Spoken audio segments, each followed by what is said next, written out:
Hi, this is Matt with AppliancePartsPros.com. Today we'll be showing you how to repair your appliance. Remember, anytime you work on an appliance, make sure it's unplugged or the circuit breakers are off so there's no chance of electrocution. In this video, we're going to show you how to change out the LG microwave stirrer fan cover. It's going to be a very easy repair and should only take a few minutes to show you how to do it.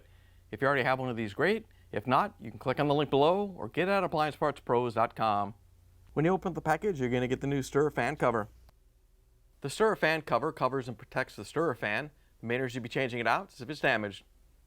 In order to change the part, we have to open up the microwave door. Once you have the door open, we're going to reach in and take the rack out to give us some more room. All you have to do is lift up and pull it out and set it aside. Now that we have the rack out of the way, we have access to the stirrer cover assembly. It's held in by a little push rivet right here. We're just going to very carefully get in behind it with a putty knife and pop it out.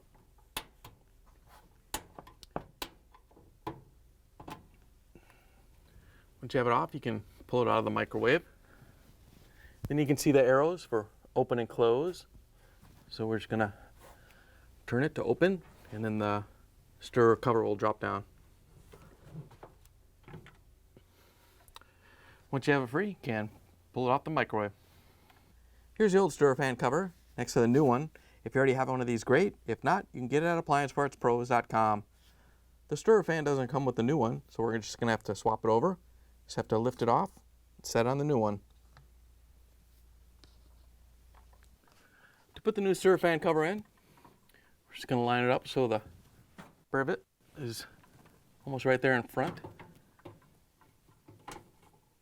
And then make sure all the tabs go in. Once you have it in, we're going to turn it to close it.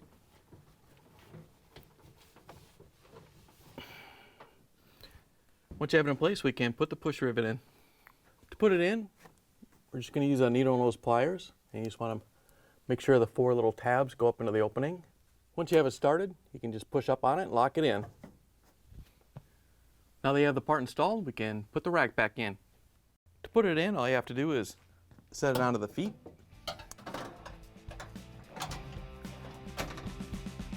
Once you have it in place, you can close the door, plug it back in, and take it for a spin. Thanks for joining us for another successful repair brought to you by AppliancePartsPros.com. Check out our other repair videos on our site, Facebook, and YouTube.